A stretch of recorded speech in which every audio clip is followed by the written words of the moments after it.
Greetings, Full Circle listeners. This is your host, Charles Tyson Jr. The following interview with Joseph Ahmed is a delightful conversation that you are going to enjoy. Just a quick note, sometimes technology is not my friend. So, if it sounds like I'm yelling from across the room into the computer, for all intents and purposes, let's just say that's what happened. It gets better, and then it's fine. Hope you enjoy the show. And thank you for listening.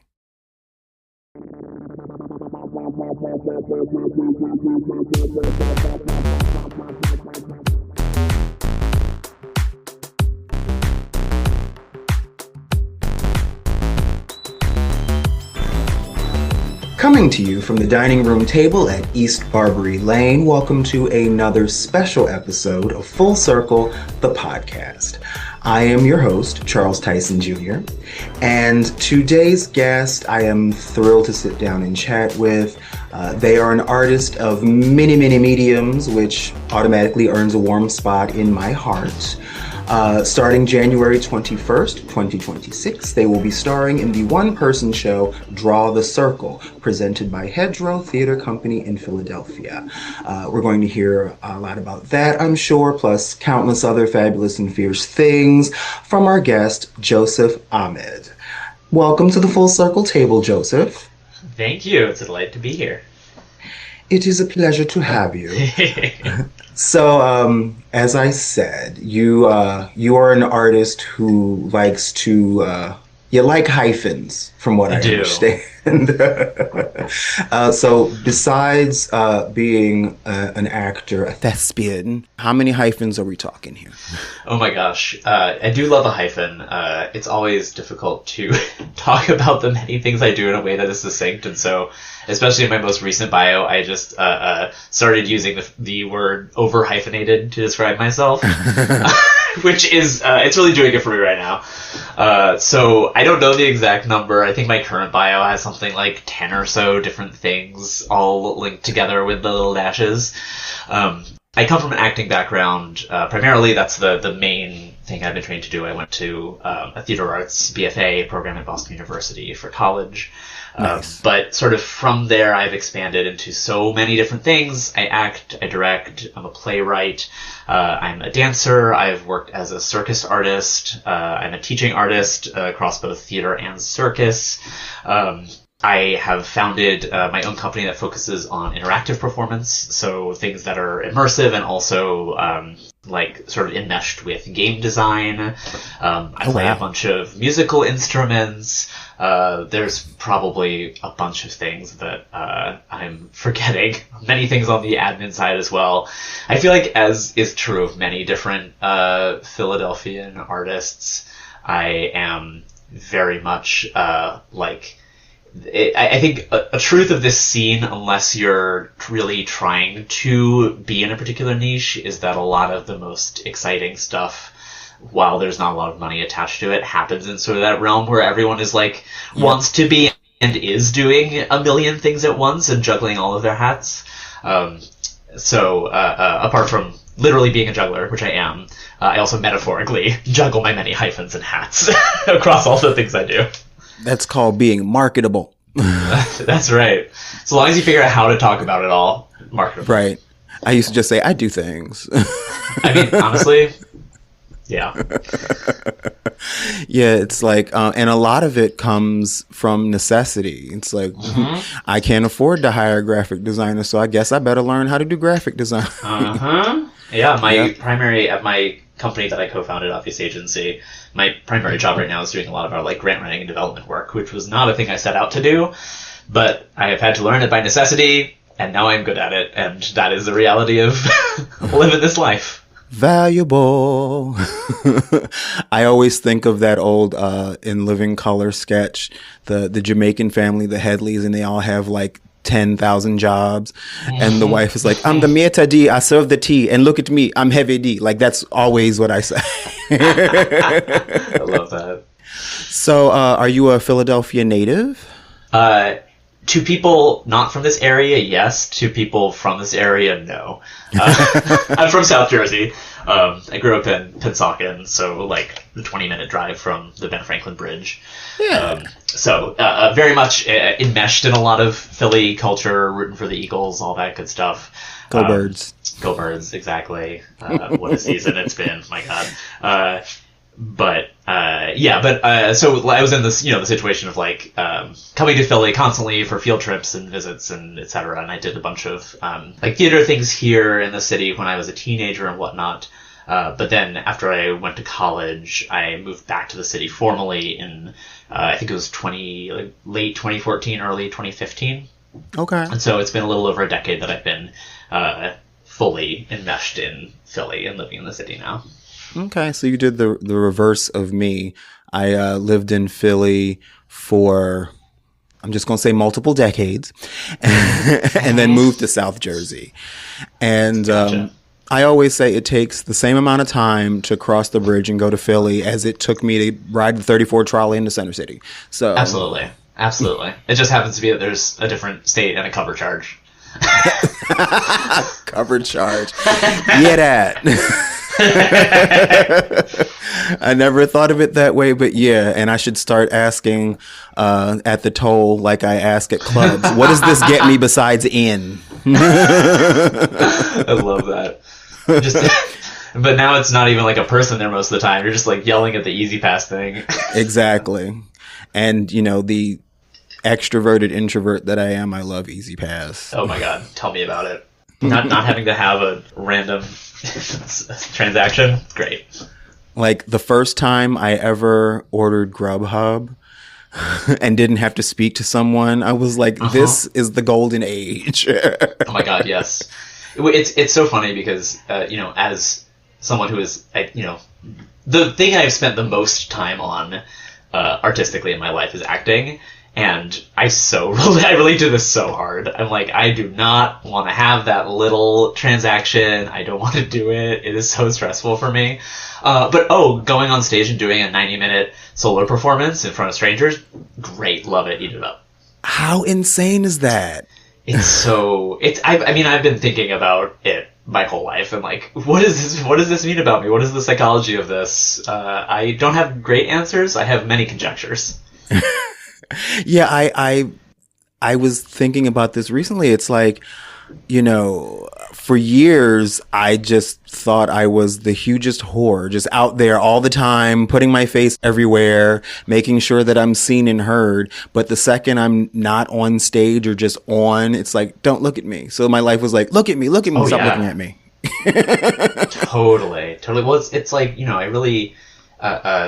I've been thinking about this with this particular show too, Draw the Circle, because I really struggle with like sort of coming out as an actor after the show and like greeting people and having conversations. I like want to do it, but then I'm also like, I have a lot of social anxiety baseline, and so a lot of it comes up around that, where I'm like, right. I want to like come out and be available to people to talk to if they want to like talk about, especially like a show that has so many like deep themes happening and like intense things as this play does.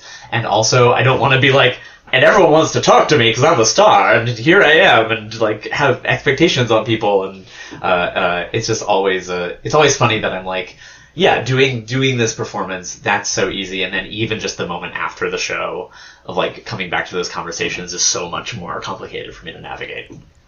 Well, right. Well, first of all, that was a very good segue into talking about the show. But yeah, it's like when you're on stage, even though you can see the audience, they're not really real. They're not really there, as opposed to a face-to-face conversation where it's like, "Hi." Right. Totally. So where do we start? Yeah. So yes, please tell us about this show, Draw the Circle. Yeah. So the play is Draw the Circle by, I may pronounce the playwright's name, so deep forgiveness for me, I hope, if I do, but Mashouk Mushtaq Din is the playwright. And this play is really fascinating. It is an autobiographical solo show at its core that Dean wrote about his own experience. The thing that is really, two things are really unique about it, and this presentation of the play. One is that the play is told in its original form without the playwright's own voice in it at all. So it is Dean playing 17 other people in his life around this journey of his gender transition journey, and their conflicts, reactions, their love, their anger, their disappointment, their relief, etc. through that journey. And so, as opposed to most autobiographical solo shows, like of which I've done one myself in Philly a few years ago, where you're like, it's my story, and so it's me here on the mic, in the light, center stage. Right. This play instead does the opposite, and it draws this circle of characters around the central figure, and you see Dean only kind of in silhouette, is the image that I've been using to describe it, because you see them sort of refracted through all the different ways that people are seeing him. And the thing that's really interesting about this production of it is that this is the first time that the play has been presented without Dean being the performer. And so there's 3 different ways it can be presented in the script. There's a version for the playwright, which is the main one that was it was incubated at Interact here in Philly, actually, and then performed a few different places. There's a version that I'm not sure if it's been done for 3 actors, and then one for an actor who is not the playwright, which just needs to be a South Asian actor of any gender, needs to be cast in it. And so this is the first time that this play is happening through a body that is not the playwright's, and so there's a new epilogue that Dean has written that is actually from his voice that I deliver. And so it's been a really fascinating experience for me, especially as someone who, I'm on my own gender journey, and I've also done an autobiographical solo show before, to be stepping into something that is so tender and so personal, and also has this really interesting layer of distance that has been created in it to bring in these other voices. I almost feel like one of the circle of characters of like another person who is now sort of reflecting myself into and off of Dean's story. Right. That is fascinating. You're right. That is not a common way of doing a one-person show, because I've seen several myself, and it's very like, either it's very good, or, as I've said before, if I want to watch someone masturbate on stage, I'm not going to spend money on a theater ticket. Totally. You know what I mean? Totally. Yeah. But I love the idea of basically telling the story around yourself, drawing the circle. Yeah. So you mentioned that you are on your own gender journey. How has that affected, impacted, influenced, informed your performance in this show? That's a great question. And I think I'll wander a bit in my answer because there's a lot of like processing around it that I'm doing. Feel free. I'll follow you. One of the cool things that this is a phrase I think that so I ended up actually, there's often like a director's note in programs for a show. For this production, actually, the director, Andrew, was not that interested in writing a director's note, and I actually ended up writing a performer's note. Nice. Because I was really interested, especially with how personal the show was, about like sort of reflecting on this kind of stuff of like how does my own racial and cultural and gender experience relate to what Dean is going through. And I wrote that my gender identity, I am tracking down somewhere in the non-binary wilds, was the phrase I wrote for this program note, which feels quite accurate to me. I'm in a place of, over the last chunk of years, finding my way into something. I've been using the label gender fluid for a while. Non-binary is feeling more true to me in some ways these days. But it's very much a journey that I'm still sort of like deep in a pretty slow evolution of. And it's been really interesting in this moment stepping into the story because this story feels trans to me in a couple of different and really interesting ways. Okay.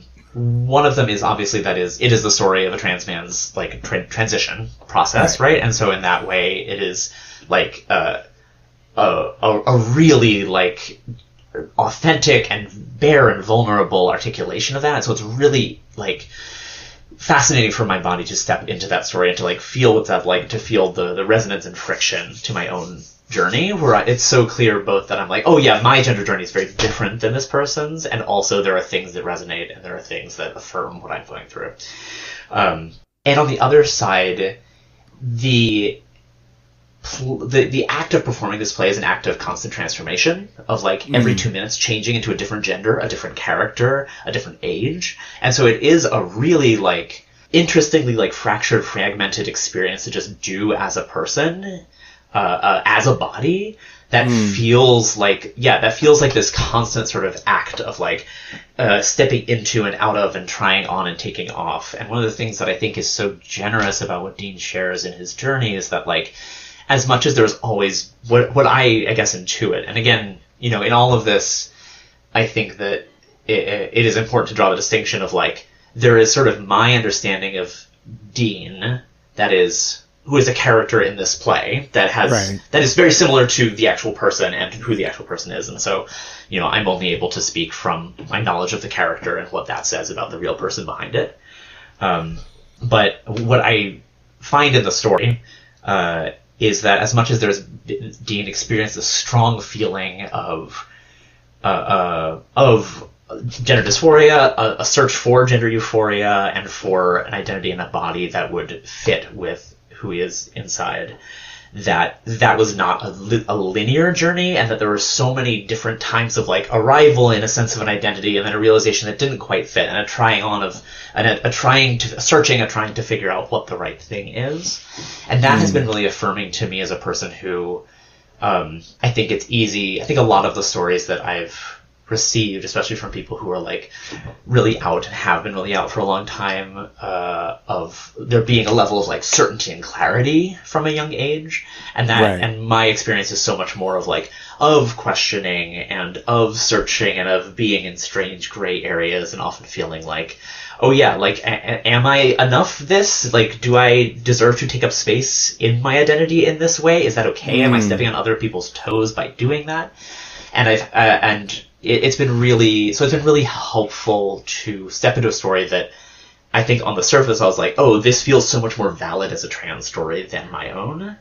And to be recognizing that, like, while I do think there are, like, reasons why the Dean's story is important to be told as a trans story, because of the kind of, like, because of the way that the rhetoric of the world, because of the way that the world reacts to that kind of transition is really different than mine. But also it has been really affirming of the kind of the searchingness, the questingness, the unknownness of how I've been trying to, figure out the words, the things, the clothes, the expressions that match the person I am inside, and who that person is as I keep changing. I was watching you as you were describing it and talking about it. It's like, it's this nebulous, like, dance almost, you know? And I feel the same way. It's like, I cringe a little bit, and this is the personal thing, when someone says, I don't believe in labels, because usually something low-key problematic is coming after that. But when I was going through like I'm done, going through my own journey, I landed for a minute on non-binary, and I started like using they, them pronouns, and that didn't feel authentic. You know what I mean? I'm like, so I was sitting in that like, well, I am this, I'm not that, but I'm also kind of not that. You know, you know what I mean? Yeah. So then I'm just like, I guess I'm just me, and then I'm like, oh God, I'm one of those I don't believe in labels people. What do I do?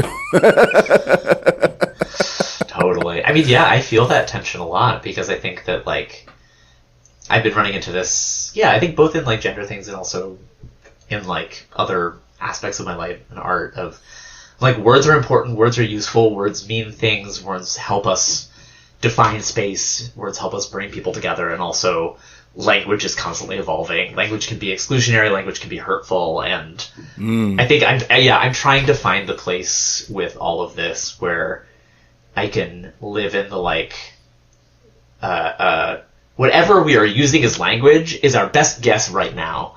Right. And no one is ever going to fully agree on the thing. It's all going to keep changing. The words we're using right now in 50 years will probably be incredibly offensive. Like, who knows? And being like, great, I'm just going to try to let go a little. And at least for myself, the thing I've been finding is like, I am tracking down my gender identity somewhere in the non-binary wilds. The like poetry of that does a thing for me that is different than being like, I might be gender fluid or non-binary, I don't really know. There's something about like embracing the power of language to speak beautifully about the in-between places that calls to me as an artist and a writer, as opposed to just like trying to make new boxes so I can fit into the new right box. Right. And it's like, spend so much time fighting the concept of the box. So it's like... Exactly. Exactly. I'm like, right, and then how to do that without being like, I don't believe in labels. Right. It's complicated. Right. So it's like, okay, I am male, I am not a woman. But when you say you're a man, then I go, because I look at men, I'm like, no. Yeah, you're like, not that, though. Right. No. Yeah. Absolutely. Like, if we could speak in different fonts, maybe that would help. Yeah, I know. Oh my gosh, yeah, absolutely. Yeah, the search for expression. Right. If I could find a way to say it in like Helvetica, you know what I'm saying? Yeah.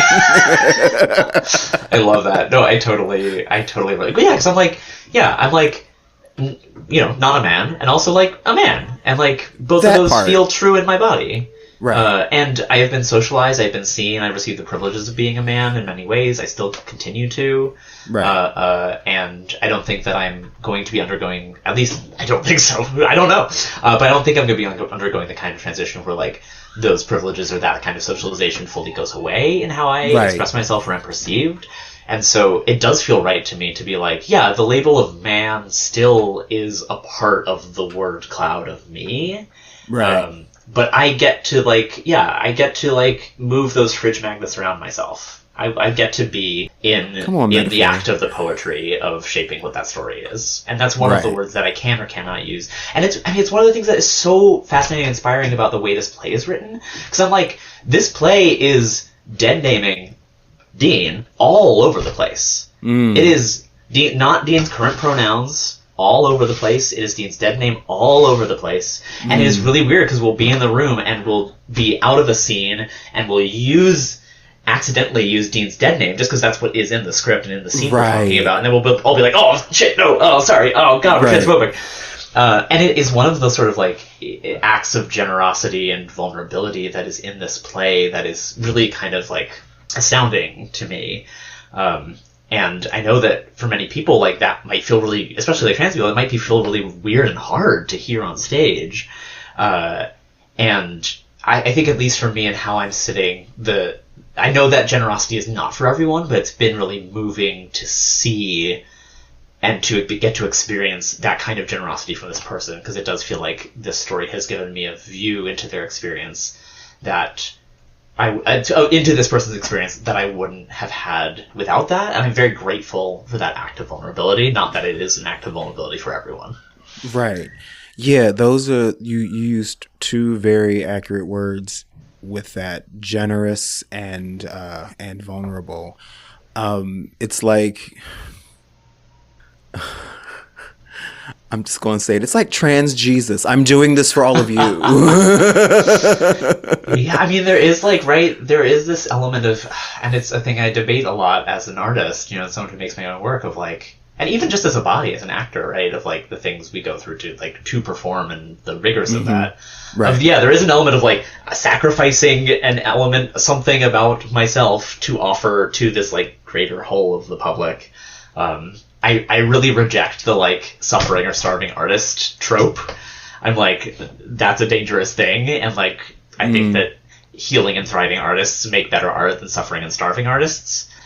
And yet there's the truth that there is I think that there is a way in which some people are called to transform private pain into public transformation.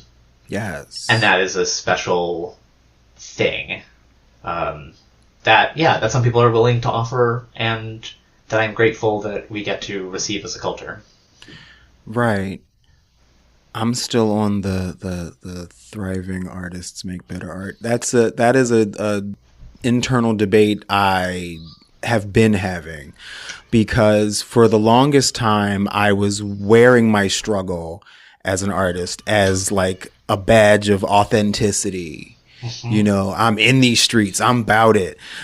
Yeah, I don't have lights, but you saw that show. Yeah. Well, it's so complicated, right? Because I do think that, and I called back a little bit to Hannah Gadsby's special Nanette. Yes. Yeah, right. Like Van Gogh painted this. We have the sunflowers because he was healing, because he was taking medication, not because he was crazy, right? Right. I think that really spoke to me, and I think it's a thing, especially in, like running my own arts company, both in like obvious agency, but also in like I've recently stepped into being part of the leadership team of Philadelphia Asian Performing Artists, which is a local grassroots collective group. PAPA, for short. Is a grassroots membership-based collective that is around connecting, supporting people of Pan-Asian descent who are involved in the performing arts in the Philadelphia area. Has been around for about 8 years. The longtime creative director, my dear friend Kat Ramirez, just stepped down, and a group of us have stepped in as a sort of leadership committee to take it over. Very cool organization. We'll see. We're very much like in the place of like, what do we do with this now? Let's see what people need. But it's been really inspiring. It's a thing that I've thought about a lot in both of those leadership roles. I'm losing my train of thought. Where was that? Where were we just before this? Thriving artists versus thriving artists. Yes. That it is so.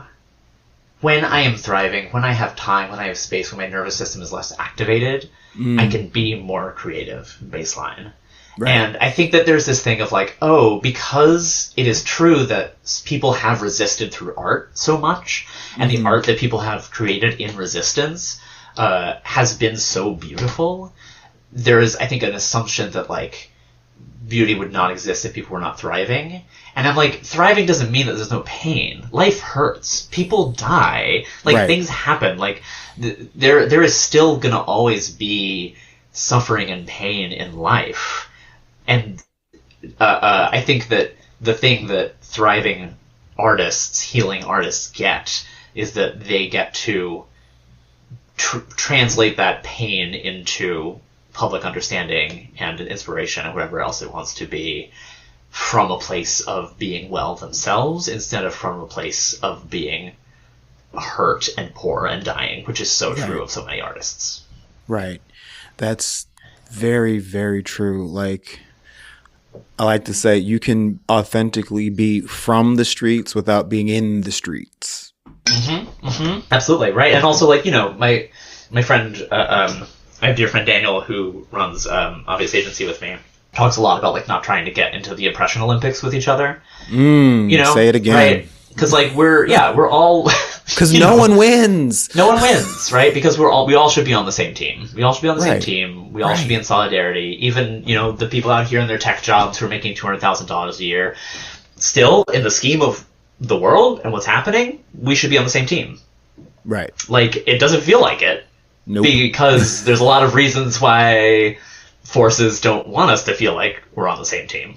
And yeah, I think that, hey, we're circling back full circle to draw the circle, which is the other thing that feels really important to say about the sort of specific story at the heart of Draw the Circle is that it's really about, at its core, Dean's relationship with his partner and his parents, especially. South Asian parents, conservative in the way that I think that a lot of South Asian people of that generation are when coming in contact with queerness, with gender queerness, etc., with transness. And the thing that is so special about the play is, in so many ways, the thing that I think is so easy and so common to do, and often right, I think, to do for protection, right? Of like, these people do not understand me, and they will not understand me, and so I am going to draw a boundary, and we are going to disconnect, and this distance is going to be created between us. Right. The thing that Dean has done and models in the play is being like, I refuse to do that. I am going to continue to reach out. I'm going to continue to seek understanding with these people. I continue to try to draw a circle that brings them in. Mm-hmm. And so much of the play is the act of Dean choosing to do that and trying to do that again and again. Trying to be like, you're not going to get this, but I'm going to tell you these things I'm learning about myself. And right. I'm going to love you, and I'm going to want you to love me back and understand me. Right. And I think that, yeah, it's such a generous thing, I think, especially in a moment where there are so many echo chambers, there is such division that has been created in society through politics, through how our social spaces, or like parasocial social media spaces, are mediated, that I have been really inspired by what I experience as the radicalness of that, like, no, I'm not going to let this circle shut people out. I'm going to continue to try to open it. I'm going to continue to try to tell people they belong, even when that's hard, even right. when they've hurt me, especially even when I might have hurt them, especially when it's hard. Exactly. I find it very inspiring, and yeah, it's easier said than done, but it's a thing I'm thinking about a lot in my own personal life. Nice. So we talked about how your approach to the character is influenced and informed by your own gender journey. How much does your biracial identity come into play as well? It's a great question. It's another area that you and I like. Oh, you're in the biracial town as well. Respect. Biracial town.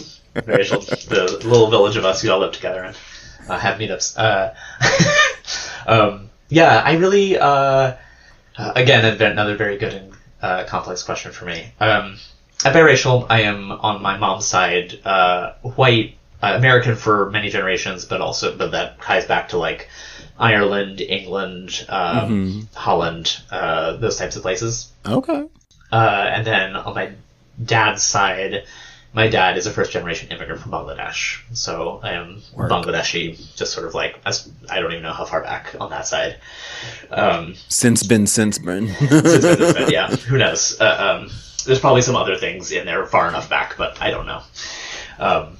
And the thing that has been so interesting in this is, especially as a biracial person, what a complexity to being an actor in the American theater.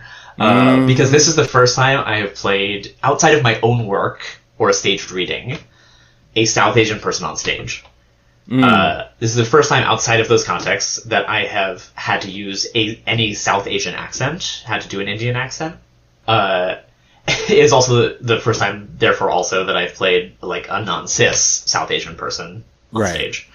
I have played so many other people. I have been Mexican, I have been Hawaiian, I have been Haitian for some reason. Okay. Yeah. From the north side? Yeah, you're like this, been inside for a while. From the inside. So it's really amazing to be in a story that is so South Asian. It's just like feels like such an honor and such a rare circumstance for like the moment and the person to align that I actually get to be in this play. Nice. And similarly to transness, I think in stepping into this show, I've had to struggle through a lot of feelings of not being trans enough and not being Asian enough to do the play. And I have, and these are also just like struggles I have in my life. I have the constant struggle of not feeling Asian enough. A lot of this for me comes back to the fact that, unlike I think a lot of South Asian families and Dean's family in the play, where there is this weight of a whole bunch of cultural expectations that get put onto kids. I didn't really have that because of the way that my family is made up. I was sort of more thought of as like, you're kind of like my white kid, like you're kind of your mom's kid, and like I'm gonna not. And there was some decision between the two of them of like sort of which expectations would be laid on me and which weren't. And in some ways that's been very freeing. And in some ways it's been very like alienating and distancing from my identity and from my family. And so it's been really interesting because I have had to navigate a lot through those feelings of not being Asian enough, and it's been really lovely. Some moments in the story I'm like, oh yeah, man, this was not my experience at all. And then there's these other just like small moments that will come out where I'm like, oh, this is so true. Like there's this moment where a lot of the play is based around this one thing, like intense Thanksgiving that they had together. And at the end of that Thanksgiving, the mom is describing like packing up food to go, and she's putting it in the yogurt containers and labeling it, and then tying those up tightly in a plastic bag so they won't leak. And I was just like, this is exactly what my Bangladeshi family does, like to a T. This is just like right on the nose. And so it's been really lovely finding those bits of connection and moments. And then a lot of it also being like, oh yeah, like it is right that I'm in this story, but I'm stepping into experiences that are not necessarily mine, but are like within the culture that I exist in and come from. And once I got through some of my feelings about that, it has been a really lovely experience to get to, to get to meet some of those experiences from a place of embodiment, which as a person who's like very kinesthetic, very in my body, that has been, it's felt like a real gift, even though it's sometimes surreal. Like there's a surah from the Quran that I recite in the play, and my father is Muslim for many generations back on that side, but I've not like been like, Islam has not been passed on to me in my family, and so this was my first time reciting or learning or reciting any of the Quran, and I'm doing it on a stage in a play for the paying public, and that is kind of cool and also deeply weird. Right. So yeah, it sounds like you share that feeling that I get of like, when you're a biracial person, you have that insider and outsider perspective at the same time. And it's always fun, like when you're in mixed company, like the things that'll get said to you because they didn't think you were the thing that they're saying. Oh yeah, it's right. Like even within multiracial, biracial experience, like there are so many varieties of that. Like I have I have the great gift of having met and understood myself to be in community with more biracial people as I've in like the last decade, and in Philly, a lot of people I've met through Papa are biracial or multiracial. And it's been interesting also starting to notice some of the different nuances of that, right? Of like, like, what is it to be biracial, but really have the cultural expectations versus to like really not, as I have. Like, that's a really different experience. Right. And I have friends who I joke with about belonging to White Moms Club. There's a bunch of us who are like, we got the white mom, we got the brown dad, that's one dynamic. And we're like, oh, but the white dad's club, that's a whole different dynamic, at least on the Asian side, right? That's a whole different thing. It shows up differently, how stuff gets passed down, even to like what your last name is, like how white coded is your last name. Right? White Moms Club, we got that brown last name a lot of the time. That does different things as you're growing up. Right. So it is really interesting. I'm very fascinated by the nuances of all this stuff and how culture and time and age and racial identity, how all of those sort of forces come together for any one person, I think is like a deeply fascinating thing to explore. Yeah, I love those moments of shorthand you get when you're on that insider side, and then those moments of observation, almost like like your Jane Goodall sometimes. Totally. Yeah, outsider insider all at the same time. Yeah, and every now and again I will come across some, like the way someone will approach him. Like I have a friend, Itola, he's a choreographer, and he and I are so similar creatively in so many ways, like the way we the kind of music we like to use, the way we hear the music, but the output is so different from him. And sometimes I go, you were like me if both my parents had been black. That's so interesting. You ever have like those kind of moments? Yeah. I don't know if I've ever had like that exact thought about a person. But I mean, it's to some degree, you know, in like taking in Dean's story, I am like, oh yeah, man, right. If I had two South Asian parents, I would have gotten those cultural expectations. Like a lot of this stuff would have landed on me. Like me being a theater artist, my queerness, like all of these different things would have, like I would have butted up against these things directly in a way that I'm like sort of have glanced off of in a different way.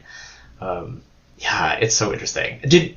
I'm very curious for you, because this was an experience for me of like, it took me until after college for me to like really start to like connect to people around being biracial in like a deeper way. Like I was sort of, I feel like before that I was sort of like, oh, I'm kind of not anything. Or like this person's also biracial, but we don't really know how to talk to each other or like be in solidarity or like communication around that really. I'm very curious what your experience of that has been with like other biracial people. With other biracial people. We've always had that kinship, of, you know, that insider outsider thing.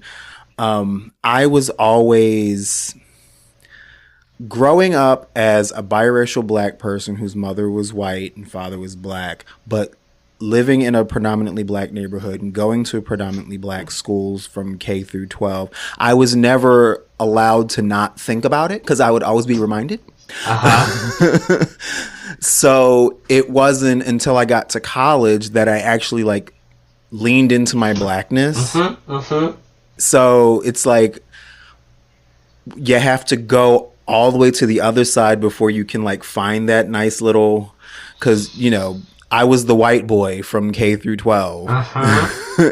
And then I was like going to go the other way in college. So yeah, you find that sweet spot in the middle and you realize that's not as uncommon of a scenario as you thought it was. These days, 2026, like, we're out here. Yeah. That's White Moms Club.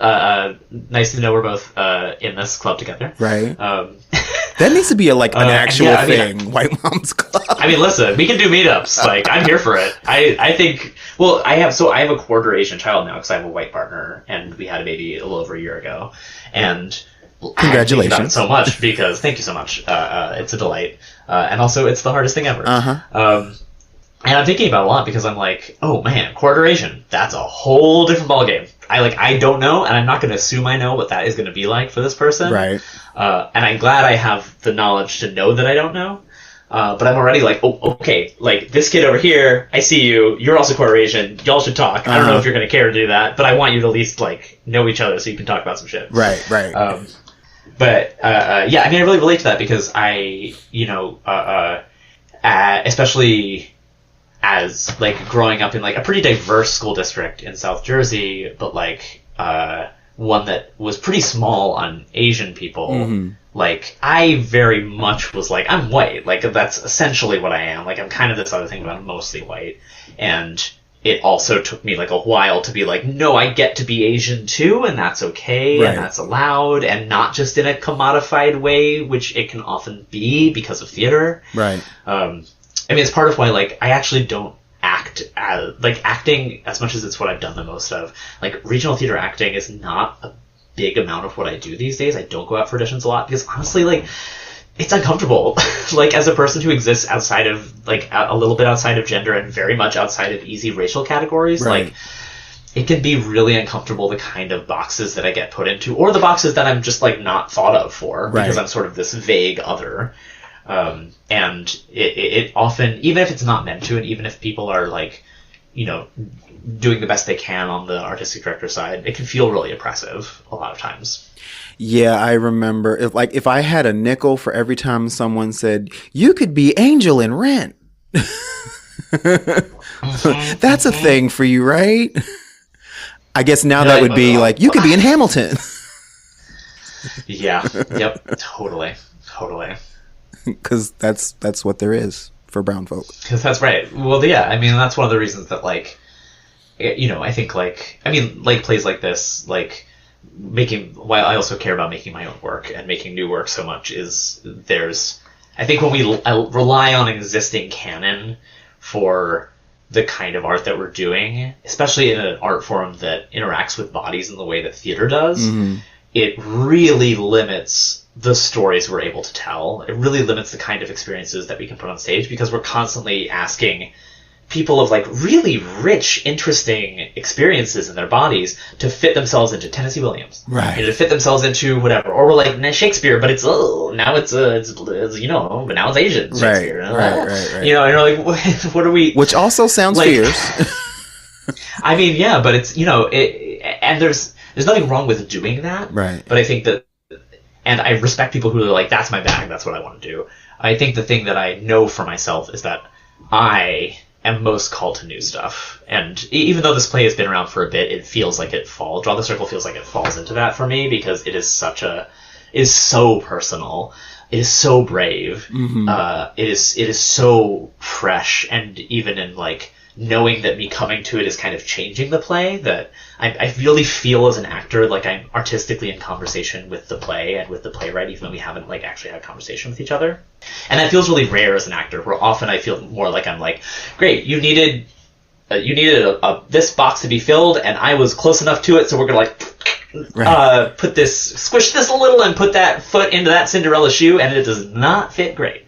But the best part about that is, after you, like, got yourself comfortable in that box will never fit anyone else again. Yeah. Exactly. So, take that box. Take that box.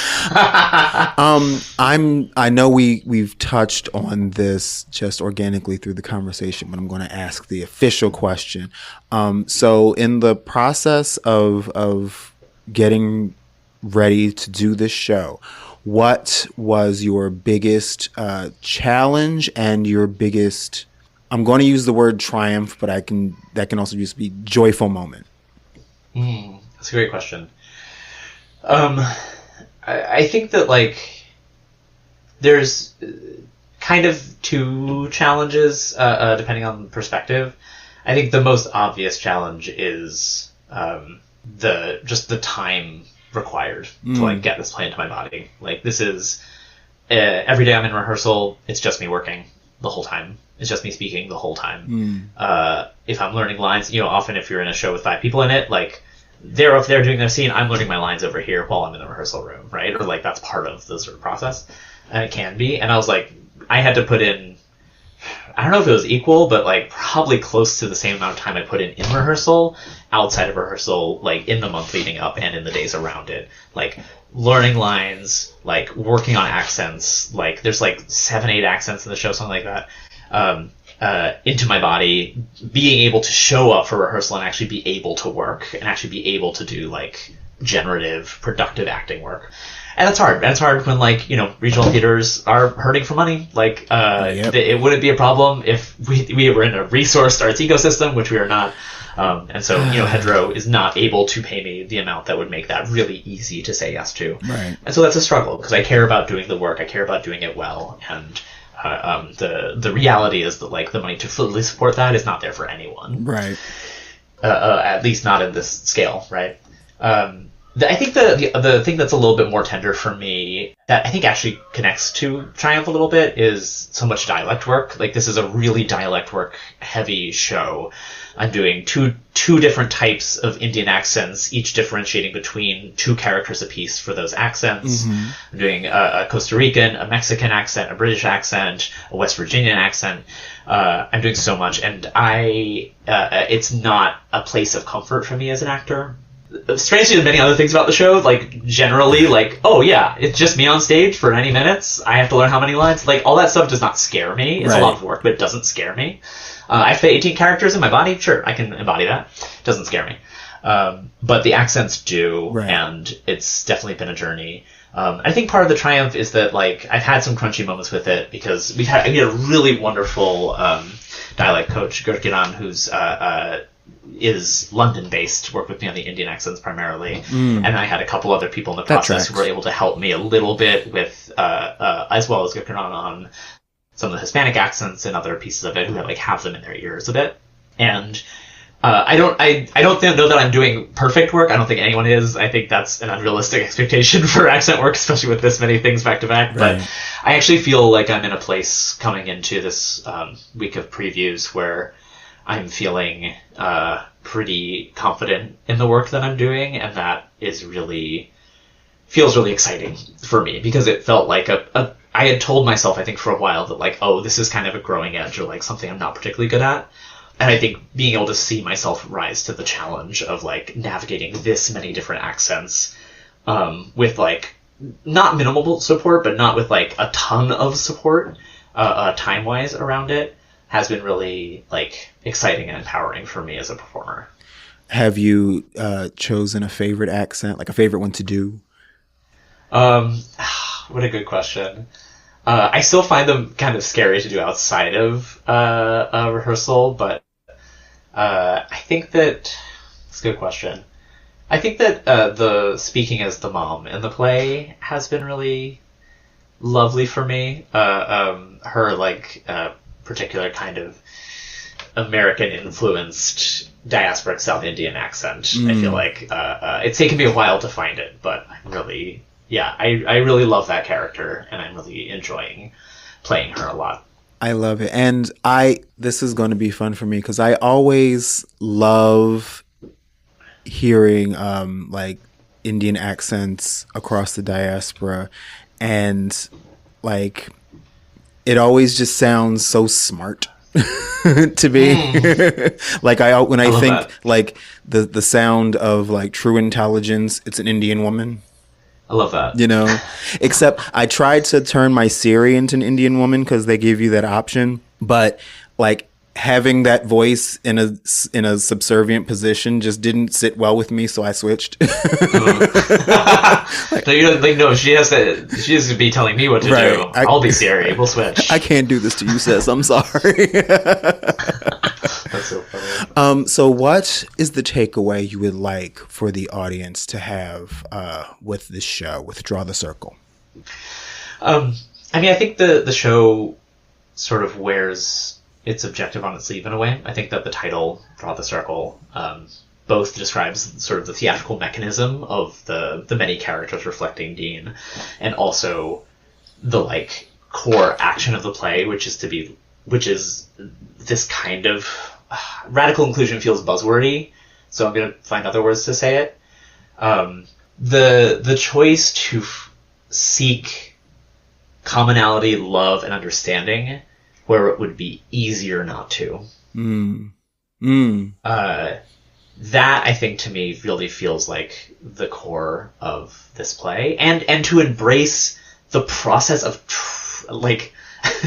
we've been making these jokes in a rehearsal where we're just like, in words that have trans in them, we'll like separate them out. The transformation. Right. It's a section of, in the play that we refer to that, the transformation of monologues. But yeah, the transformation of relationship, the transformation of like how we think about each other that has to happen in order to like come together across those kinds of differences and misunderstandings, generationally, culturally, whatever. Like that is, I think I would argue, at least to me, this play posits that there is a queerness in that act, that there is a transness in the act of like looking at these relationships and believing they can transform into something that like will be truer and more full of love and reflect the people in them better. Even if that might be uncomfortable and strange and it might look like nothing you've seen before, believing in that transformation and stepping into it with your soul and with your body and with your words.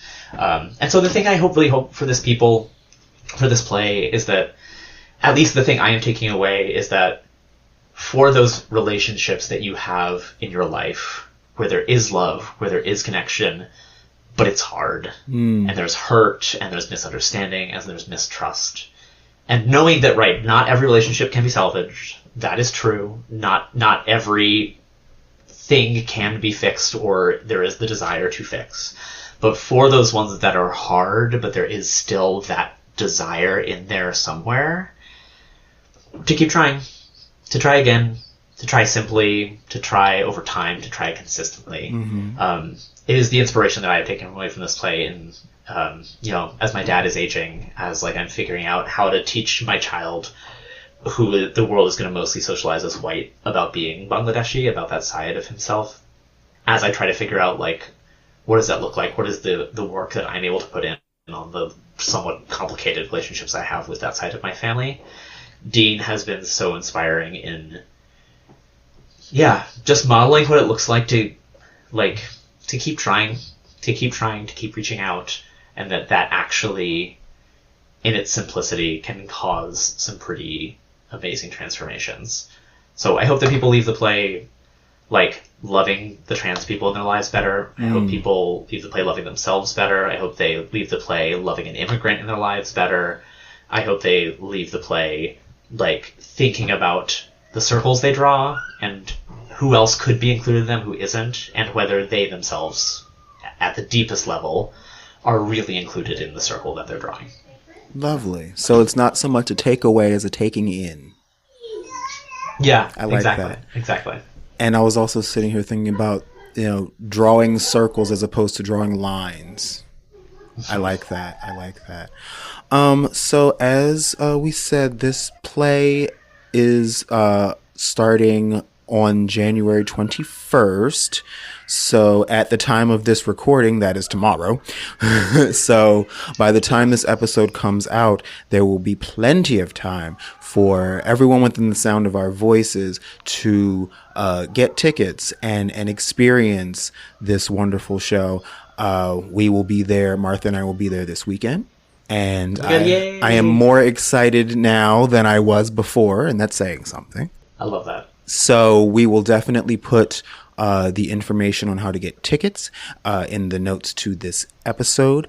If people wanted to learn more about you, Joseph, and what you do, where could they go? Absolutely. There are two places. For me personally, my sadly somewhat out-of-date website, I will update it, I swear, everyone, is www.josephahmed.com. So people are welcome to look me up there and connect with me through that. And then also, I'll shout out both my company, Obvious Agency, that makes interactive performances. Our website is www.obvious-agency.com. And then Papa, which I also talked about, Philadelphia Asian Performing Artists, is phillyasianartists.com. So you can connect with me for a variety of reasons in a variety of ways. Multi-hyphenate. Multi-hyphenate, got all the hyphens. How to do it succinctly, I'll never know. Right. We'll listen. It's no big deal. I appreciate that. So, Joseph Ahmed, this has been a wonderful conversation. I hope you enjoyed it as much as I did. Absolutely. And I have a feeling this will not be the last time you join us at the Full Circle table. Yay, I hope so. So until next time, thank you very much for sharing your time and energy, and you have a fabulous day. Same to you. Bye, everyone.